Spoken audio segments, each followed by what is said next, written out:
नमस्कार, स्वागत है आपका बिहार ब्रेक न्यूज। चलिए जानते हैं आज की 15 फटाफट बड़ी खबरें। उससे पहले आप किस जिले से खबरें देख रहे हैं कमेंट करके जरूर बताएं। चलिए बढ़ते हैं आज की खबरों के विस्तार से।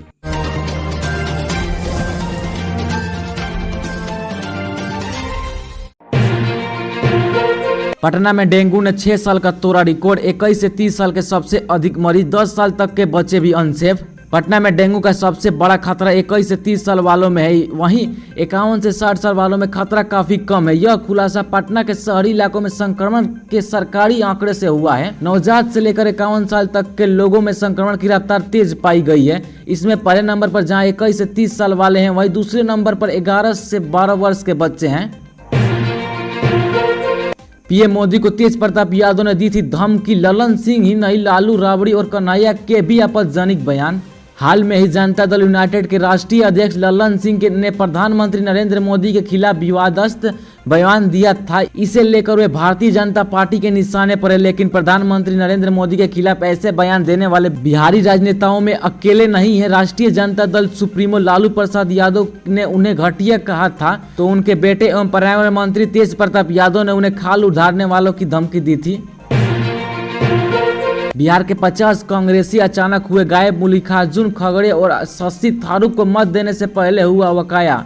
कांग्रेस के राष्ट्रीय अध्यक्ष पद के लिए देश भर के करीबी 9,000 कांग्रेस प्रतिनिधियों सोमवार को अपने पसंदीदा अध्यक्ष पद के उम्मीदवार को वोट देंगे। करीब 22 वर्ष बाद कांग्रेस अध्यक्ष पद के लिए हो रहे चुनाव में पार्टी के दो पुराने नेता मल्लिकार्जुन खड़गे और शशि थरूर को अपने किस्मत आजमा रहे हैं। 100 करोड़ रुपए गड़बड़ के मामले में अपडेट। उत्तर बिहार ग्रामीण बैंक की 125 शाखाओं में हुई थी गड़बड़ी। उत्तर बिहार ग्रामीण बैंक की 125 शाखाओं में लगभग 100 करोड़ रुपए गड़बड़ के मामले में जांच जारी रखी जाएगी। मामले के विवेचक ने कोर्ट के अर्जी दाखिल की है। कोर्ट ने इसी अर्जी की सुनवाई पर रखा है। इससे पहले पुलिस ने इस मामले को जांच के बाद असत्य करार देते हुए कोर्ट में अंतिम प्रपत्र दाखिल दिया था। मामले के सूचक बैंक के पूर्व आंतरिक ऑडिटर नवनीत कुमार पर गलत बयानी के लिए उस पर मुकदमा चलाने की कोर्ट से अनुमति देने की प्रार्थना की गई थी। इसके विरुद्ध नवनीत कुमार ने हाई कोर्ट में याचिका दाखिल की थी। बिहार एग्जाम में हिजाब उतारने को कहा तो भड़की छात्राएं, जमकर कट्टा बवाल। कर्नाटक से उठा हिजाब विवाद बिहार में पहुंच चुका है। मुजफ्फरपुर जिले में एमडीएम कॉलेज में रविवार को 12वीं की सेटअप परीक्षा में करीब आधा दर्जन छात्राएं और उनके परिजन ने हिजाब को लेकर जमकर बवाल किया। छात्राएं परीक्षा हॉल से गेट पर निकल आई और हंगामा करने लगी। छात्राओं के कॉल करने पर कई परिजन भी पहुंच गए और बवाल बढ़ गया। सूचना मिलने के बाद मठनपुरा थाना क्षेत्र श्रीकांत सिन्हा महिला सिपाहियों के साथ मौके पर पहुंचे। पुलिस के साथ कॉलेज की प्राचार्य डॉक्टर कनु प्रिया ने छात्राओं को समझाकर शांत कराया। इसके बाद छात्राएं परीक्षा हॉल में गई। दीपावली से पहले बिहार के 13 पटाखा कारोबारियों के दुकान पर रेड, 5 करोड़ का पटाखा जब्त। वाणिज्य कर विभाग ने राज्य के विभिन्न जिलों में 13 पटाखा व्यापारियों के प्रतिष्ठानों पर छापेमारी की और 5 करोड़ रुपए का पटाखा जब्त की। विभागीय सूत्रों के अनुसार डेटा एनालिटिक्स के आधार पर व्यवसायियों को चिन्हित करने के बाद आयुक्त सत्र सचिव के निर्देश पर विभाग द्वारा विभिन्न दलों का गठन कर भागलपुर, दरभंगा, औरंगाबाद, गया, सासाराम, पटना, रक्सौल, किशनगंज, सहानाबाद, गोपालगंज में 1-1 तथा मुजफ्फरपुर में 3 यानी कुल 13 प्रतिष्ठानों का औचक निरीक्षण किया गया।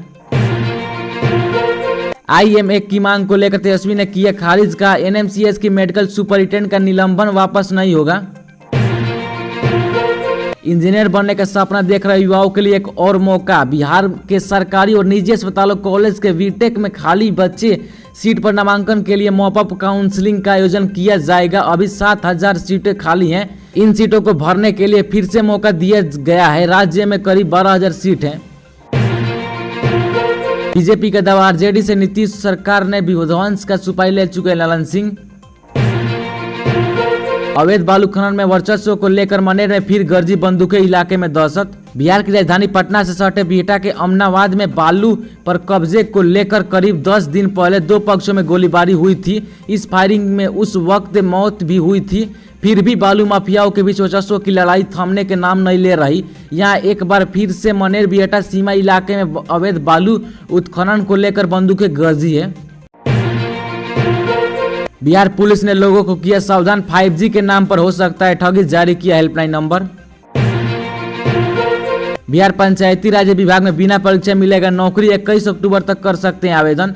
बिहार में सरकारी नौकरी की इच्छा रखने वाले युवाओं के लिए अच्छी खबर है। बिहार सरकार ने पंचायती राज विभाग के लिए ऑडिटर के पद पर भर्ती निकाली है। इन पदों पर आवेदन करने की आखिरी तिथि 21 अक्टूबर 2022 है। इन पदों पर आवेदन करने के लिए अभ्यर्थियों को अधिकारी वेबसाइट state.bihar.gov.in पर जाकर अप्लाई करना होगा। बिहार के 7841 राजस्व ग्राम सूखाग्रस्त घोषित प्रभावित परिजनों को मिलेगा 3500 रुपये अधिसूचना जारी। राज्य के 11 जिलों के 96 प्रखंडों के 937 पंचायतों 7841 ग्राम राजस्व को सूखाग्रस्त घोषित कर दिया गया है। यह निर्णय एक दिन पूर्व कैबिनेट में लिया गया। इसकी शनिवार को आपदा प्रबंधन विभाग ने अधिसूचना जारी कर दिया है। हाजीपुर में बाल बाल बचे केंद्रीय मंत्री पशुपति पारस शराबी साइकिल सवार के चलते खाई में लुढ़की कार। केंद्रीय मंत्री पशुपति पारस श्राद्ध कार्यक्रम में वैशाली के महनार में शामिल होने के लिए पहुंचे थे और इसी दौरान उनकी गाड़ी दुर्घटनाग्रस्त हो गई। बिहार में अस्पतालों के अंदर बंद कर 2 युवाओं को नर्सों ने डंडे से पीटा। छोटी सी बात पर मिली बड़ी सजा।